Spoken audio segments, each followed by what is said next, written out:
Hey guys, what's up? It's me, Thomas. Today we're back here with, well, Green Scorpion again. And in honor of Monster Month coming up again, I figured I'd do the original. And, yeah, I dressed up for work. Figured I'd do that. Anyway, we're here with first one, the top 10 video game zombies. So, yeah. And don't think these things are just going to be mindless. I mean, it's video games. You know they're going to have a brain. Or at least close to... I'm not even going to say anything. I don't know if there's body tops that counts, but well, might as well see where Green Scorpion's pulling his zombies from, huh? Be sure to like, subscribe for more. Hope you enjoy. Let's go. I had nothing else to say. Let's go.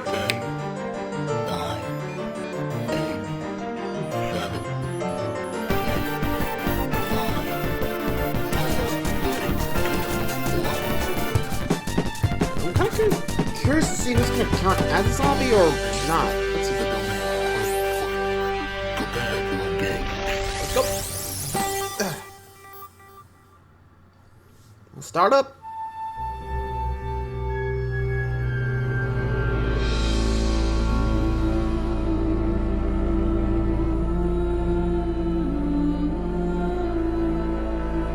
Trick or treat! Hello everyone, the Green Scorpion here, and it's Halloween. Well, actually, it's early October, but admit it, you've seen the decorations out already.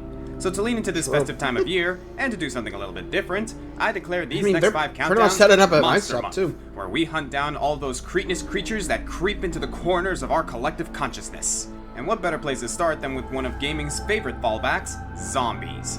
The earliest accounts of zombies come to us from Haitian folklore, referring to dead bodies that are reanimated by black magic. Their literary history spans from fantasy to science fiction, from Mary Shelley's Frankenstein to the works of H.P. Lovecraft. And in 1968, George Romero's film Night of the Living Dead reanimated the trend as we know today. Zombie stories tap into our modern anxieties regarding crowdedness, our fear of groups, and dissemination of identity. Don't worry about identity here though. As always, I'm interested in individuals, and while zombies are often mindless, these 10 cadavers are bursting with personality. That does deny us a lot of zombie invasions we love so much, so here's some honorable mentions to some of my favorite zombie hordes. Left 4 Dead's Infected, Call of Duty's Nazi Zombies, Headcrab Zombies from Half-Life 2, and those gosh darn necromorphs. As for these next 10, they can have thoughts and feelings as long as they are still moving dead bodies. And we're looking for flesh, not just bones. We'll get to skeletons some other time. Whether they're exemplifying zombiehood or coming up with great subversions of the trope, these are my top 10 video game zombies. Brains not included. Pretty much. But again, depends on the zombie. Alright, first up. The fatal flaw in this list is that I'm looking for zombie characters, but one of the greatest aspects of zombies is their ability to swarm. To start us off though, I found an army run by a zombie for the zombies. Introducing Dr. Dr. Zomboss, the mastermind behind the invaders in Plants vs. Zombies. There's not much of a story here, not that we're asking for one. True. He's a zombie who somehow managed to retain story is his actually what scientific kind of killed the genius after franchise death, in a way. and now wants nothing more than to rule At least all that's of what I remember, existence and but eat I'm not too brains. sure. His cronies are pretty feeble-minded, though they are capable of speech and writing misleading tutorials. After Crazy Dave helps the player defend the lawn using weaponized botany, Dr. Zomboss devotes his afterlife to getting his battalion into your house, and he's vowed to personally eat Dave's brain as some kind of symbolic gesture of his superior intellect. He's also quite the inventor. He has a variety of mechanized suits that help him break your front lines, and he even invented a time machine and sprung his own zombie apocalypse in several different historical eras. We don't see him doing much shambling himself, but that's just because he's a good delegator. If there's a zombie on your lawn, he's probably to blame. Well, hope you really know where to get to those plants. Next night. Okay, I'm trying my luck with Warcraft again. And you guys will probably kill me if I get something wrong again, but I have a necromancer on standby just in case. In Warcraft 3, the undead faction had these charming little units called abominations. Big dumb bruisers made by sewing together various dead body parts. I guess people thought this was pretty cute because the model was used for one of the most infamous heroes in Dota All-Stars, Pudge the Butcher. I can remember this guy terrorizing me in early Dota, but to be fair, I wasn't completely clear on the finer points of MOBAs at the time. We'll get back to him, but just know that this mod gave Abominations more popularity, and in time, World of Warcraft breathed new life into him, so to speak, with a special variation named Stitches. Welcome to Darkshire, a town that's been cast in eternal darkness by a curse. Here, players can meet an old hermit named Abercrombie the Embalmer. He needs you to run out and get some supplies for him, including ghost hair thread, a ghoul rib, and some zombie juice. You probably should have caught on to what he was doing, but hey, experience points. Before long, Abercrombie has created his giant corpse bear, and you have to take him down. Nowadays, he spawns right at the battle site with his little necromancer daddy sitting on his shoulder. But back in the day, the questline spawned him at the graveyard, and he would walk the road into town. Stitches is a level 23 elite, so if some low-level players just happen to be training on that road, well, they were in for a rude surprise. Some players would even bait Stitches all the way to other towns so he could wreak havoc on unwitting Alliance members. From what I'm to understand, some people were pretty upset about that. I just wish Abercrombie tailored him some pants first. Though he's more contained now, his infamy assured him a spot in Heroes of the Storm. So let's track this. We had a common unit in Warcraft 3 inspire a palette swap hero in the Dota mod, which became a spin-off character in Dota 2, meanwhile inspiring a boss back in World of Warcraft before getting graduated to playable hero in Blizzard's crossover MOBA. Living multiple lifetimes? Sounds like a zombie to me. Stitches and Pudge still have some similarities in their respective MOBAs, particularly the meat hooks. I hate to admit it, but Pudge had the original Blitzcrank. But Pudge isn't a zombie anymore, and while Pudge prefers dismembering, Stitches can spit bile, excrete noxious fumes when he's hit, and even eat opponents with the second mouth that he has on his torso. Ew. I promise the other entries aren't this gross. So much playtime makes Stitches hungry. God damn it, Stitches. He ain't our number. Dearly beloved, we gather here today to mourn the loss of a League of Legends champion, Yorick the Gravedigger, who is tragically slated for a rework. It's unclear how much of his origin will be preserved, so let this entry serve as a memorandum for the Yorick that was, I'm not even sure. Before I begin a new life with his new vessel. I'll be the first to admit Yorick needed a makeover, and his role was so dead in the meta it was beginning to smell. The new artwork looks awesome, his new abilities are a lot of fun, and I can appreciate him having a more active role in the Shadow Isle story arc, but I find the backstory in his retcon betrays some of the simple brilliance in his design. Since I've already talked about his defunct powers before, I'll shift the focus to his design. Yorick wasn't supposed to be a grand symbol of justice or revenge or power. Next to Garen or Jarvan, he had humble beginnings as the last of the Mori family, who maintained Valoran's oldest cemetery, the Final Rest Memorial. I'm sure many of you connected his name to the line, "Alas, poor Yorick" from Hamlet, but the name is actually a little more clever. That line comes from Act 5, Scene 1, where Hamlet is in a graveyard reflecting on the inconsequence of life. Hamlet spends this scene with a notable one-shot character, the Gravedigger, who digs up the skull of Yorick, a late court jester. While Hamlet pontificates over how this once cheery clown is now only bones, the Gravedigger croons about the thankless job of digging graves and asks who will bury him when he dies. That, scholars, is Yorick's entire character in a nutshell. League's Yorick is the combination of these two Shakespearean figures, the Gravedigger and Yorick the Clown. Since Yorick never had an heir, there's no one to take over his job now that he's gone. This loose end traps him between life and death, digger and clown. He continues his work, only instead of laying the bodies to rest, he leads souls to their final destination as ferrymen to the Shadow Isles. On top of that, Yorick's ferryman station makes him a psychopomp, a guide to the world of the dead that's appeared in many different mythologies. Greek mythology Charon, Egypt's Anubis, and the Grim Reaper. Even the name Mori derives from the Latin phrase memento mori, or remember thou art mortal. Yorick's is a story of a man who died but stayed alive because he just wasn't done working yet. I'm not pessimistic about the rework, but it's hard to see change. Oh, and they took out my favorite ultimate in the game. Thanks for that, Riot. At the end of the day, however, the rework is pretty awesome. He retained the original idea of his playstyle, and the white has earned a lot of neat tricks. It's just ironic. He always talked about preserving the memory of the Mori family, and Riot just expunged it. You will remember Yorick Mori. And unfortunately for Riot, they did forget. Oops. But then again, I don't think they really cared about the lore more. They just kind of just went with the arc and just moved on to the next one. Or at least that's how I think it's going, but again, I don't play League or Dota or any mobile game. I don't know if that's still true or not, but let me know. Well, anyway, 3 down. We got about 7 more to go. Let's just see what the next zombie is. Poor Mori, though. Yeesh, talk about overworking. Even after For death. number 7, how about something a little less morose? Roddy Tops from the Shantae series may be dead, but she's never been more alive. She's always bouncing around, and she's cute as a button, but also kind of unsettling when you think about it. Just the name Roddy Tops is simultaneously adorable and grotesque. Roddy's been both a friend and an enemy to Shantae since the very first game. She travels with a zombie caravan, collecting information and scaring townsfolk, and she strikes a deal with the half-genie, a race. If Shantae wins, Roddy will open the dungeon that contains the Simmerstone. If Roddy wins, she gets to eat Shantae's brain. Fair enough? If you lose to her though, and you probably will at least once, she seems hesitant to execute Shantae and gives you as many chances as you need.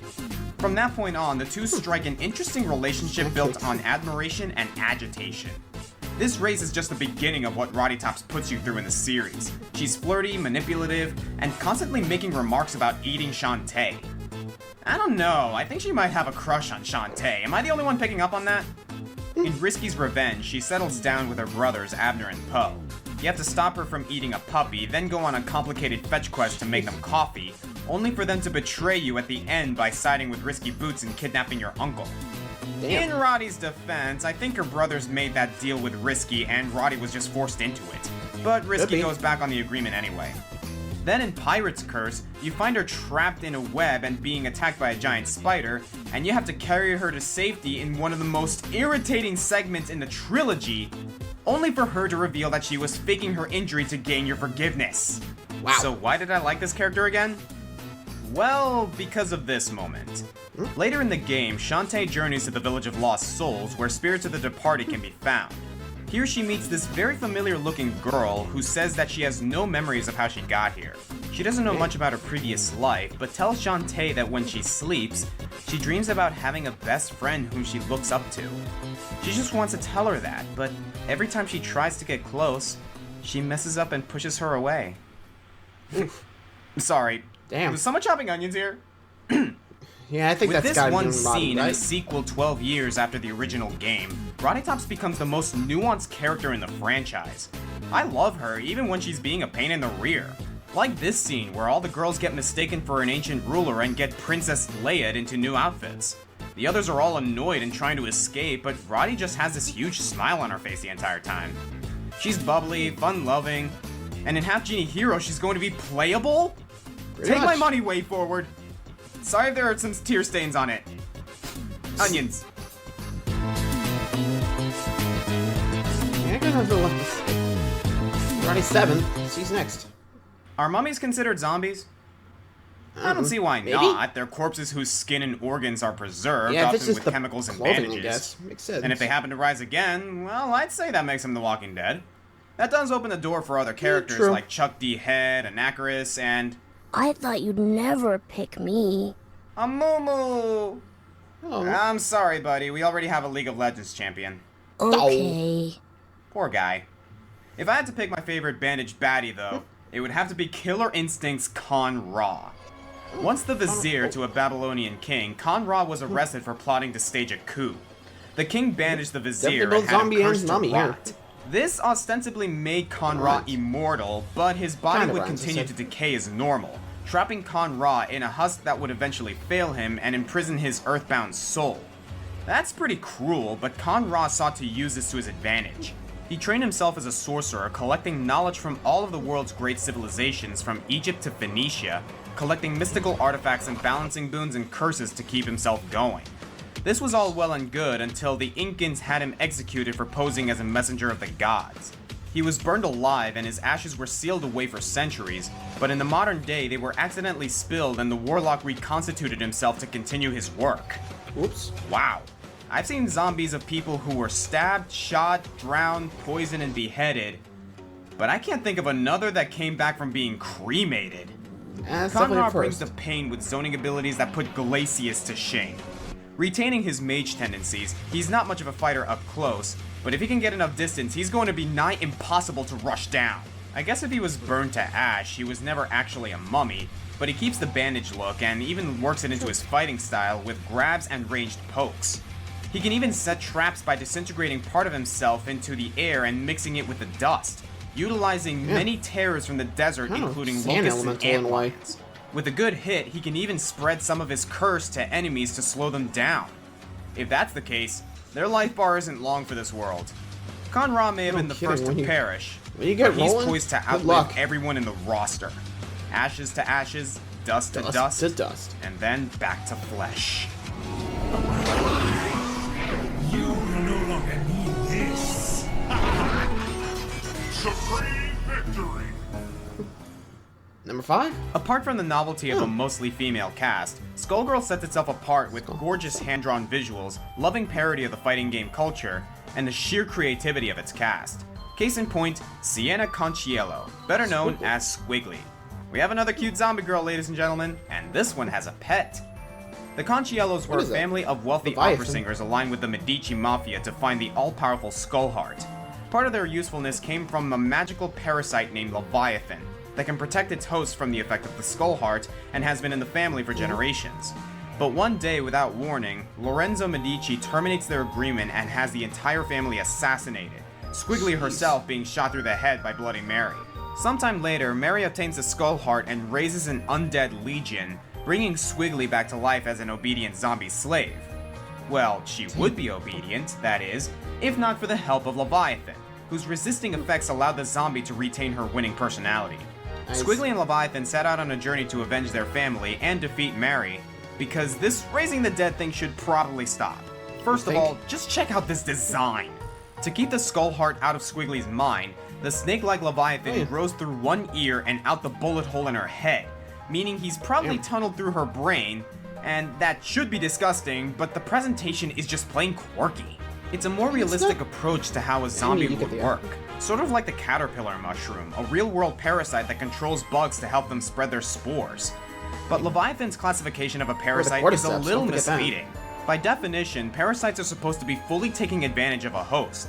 Unlike Eliza, who commands her parasite, or Ophelia, whose parasite tends to drag her into dangerous situations, Squiggly and Leviathan are a symbiotic team with an actual friendship, and that synergy shows in combat. Leviathan is used as a whip, effective for keeping back rushers, and he also has the ability to transform and change size. He's not doing all the work though. Besides being the base of operation, Squiggly is able to sing to charge attacks and provide area control. So she can I'm glad she's continuing her singing career, though this would be an issue since, well, if you look closely, Lorenzo was sadistic enough to have her mouth sewn shut. But like any good soprano, she knows how to belt, and Leviathan augments it by turning into a microphone and speaker. Her banter with Leviathan is also really charming, and I love her character bio. Under her dislikes, beneath the names of her enemies, she lists thunderstorms, rude people, and not taking karaoke seriously. Dang. Oh, and being dead, but at least she makes the most of it. The Contiello tradition lives on. I couldn't do it without you.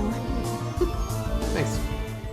Next. Well, here's a series I've never talked about. Darkstalkers. Darksiders 2 has a grueling gauntlet called the Crucible, a tower of terror that pits you against 100 waves of increasingly formidable foes, ending with a duel with the hulking Pale Rider. Upon his defeat, the Pale Rider acknowledges your skill and bids you face his master. You scale your way to the top and you find this. Death! You made it! I do admire your tenacity. I'm redecorating. I need your opinion.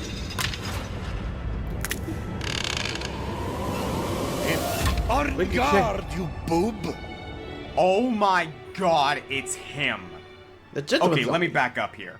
In Darksiders 1, the world has been ravaged by a premature apocalypse caused by the never-ending clash between heaven and hell. Most of humanity are now these revenants called Wicked. They serve as basic combo fodder for war and death in these games, as the horsemen try to restore order and finish their prolonged demise.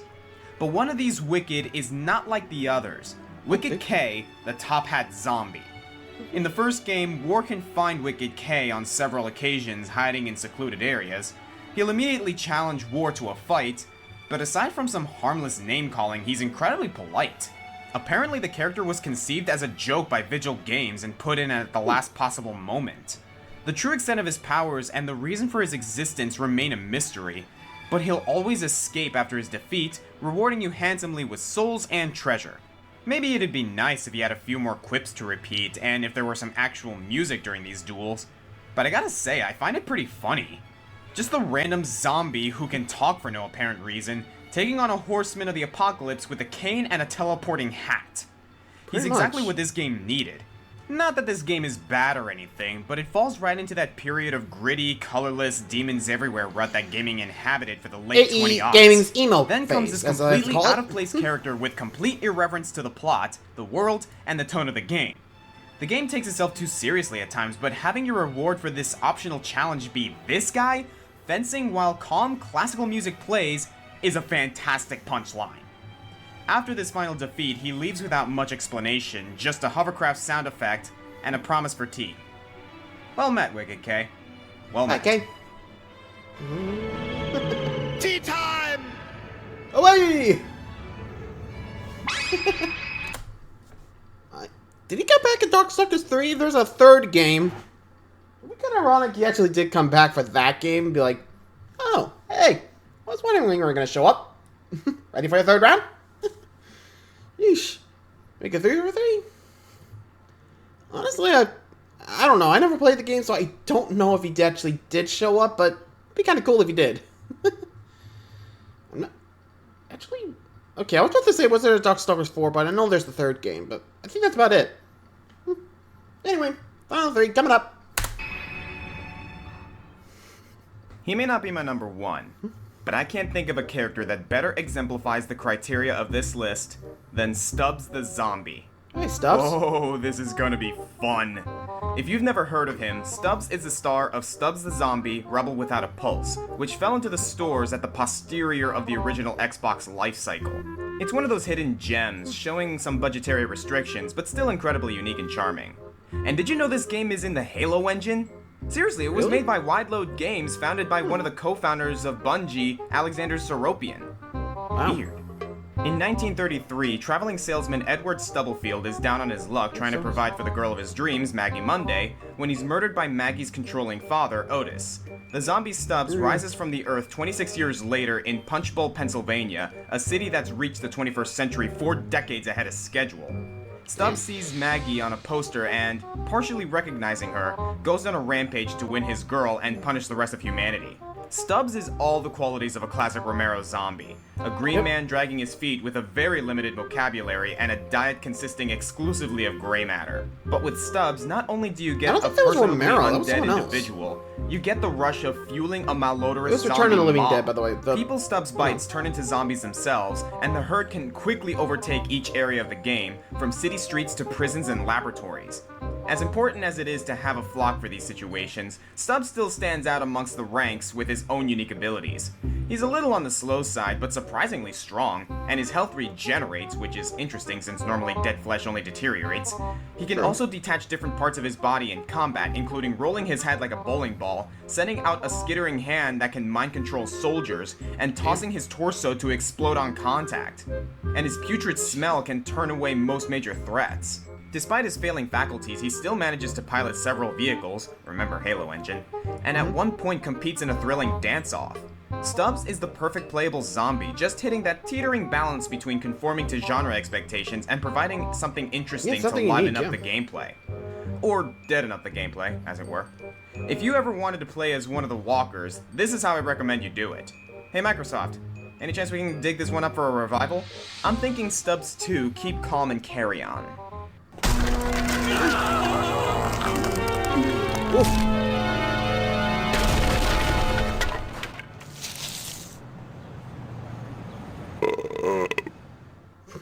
Ooh, Darkstalkers!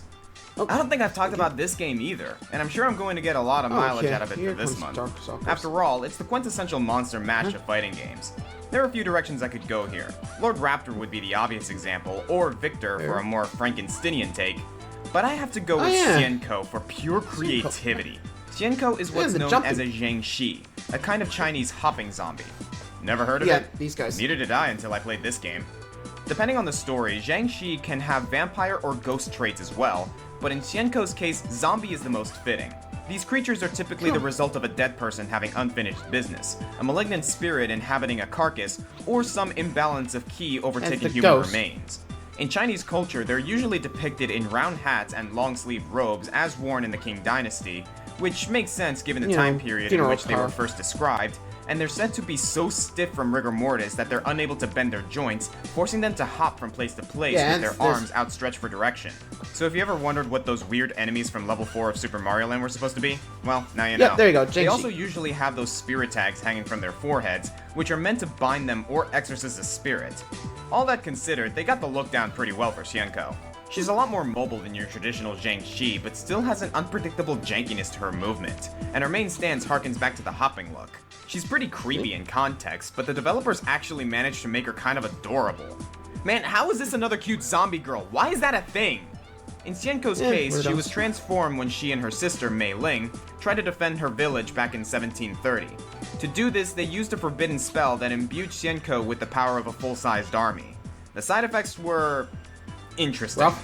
Xianko died, but her spirit never really evacuated her body, it just sort of stayed there, and she could suddenly produce an entire armory of weapons from her sleeves. The power would have been too much for her to control, but fortunately Mei Ling was turned into a spirit tag, just go with it, and is able to seal her power to a manageable extent while keeping Xianko's brain fully intact. Together, they fight as a union of body and mind. Also, when I said weapons, I didn't mean basic spears or arrows. We got giant claws, enormous floor-sweeping swords, guillotines, giant chains, weighted steel panels, and enough spiked balls to fit 100 Temples of Doom. And that's just for starters. She also happens to be one of my favorite characters in Marvel vs. Capcom 3. I don't care if she is low tier, she's just such a wild card, and her Senpubu assist can really mess her opponents up. She also makes a notable appearance in Project X Zone. That game has a partner system where characters work in teams of 2. Yuri is with Estelle, X is with Zero, and so on. And Xianko pairs up with Frank West. Notable zombie killer Frank West.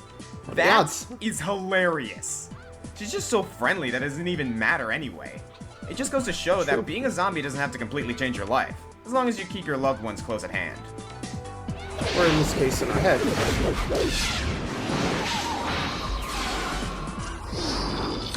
Whatever. Let's get it over with. Number 1? It's been fun examining some trope deconstructions like Stubbs or subversions like Xianko, but for number 1, we're heading to the reigning king of zombie games, the Resident Nemesis? Evil franchise. I know, Resident Evil's practically a zombie itself, stumbling forward, only decaying after Resident Evil 4. But man, they've given us a lot of zombies. Those entrance-making dogs, the terrifying Crimson Heads, all those hospitable ganados that the game explicitly tells us aren't zombies. I know they're just people being controlled by parasites, but that's kind of what a zombie is. Fine, your rules, Capcom. We'll stick to the older games.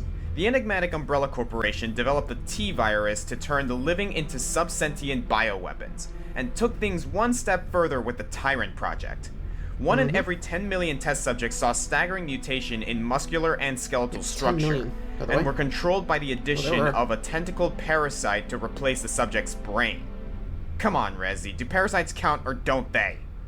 The European branch of Umbrella wished to replicate the American Tyrant Project with one special experiment, one whose parasite would cause an even greater mutation but still retain bits of the host's intelligence, allowing a zombie to carry out orders like never before.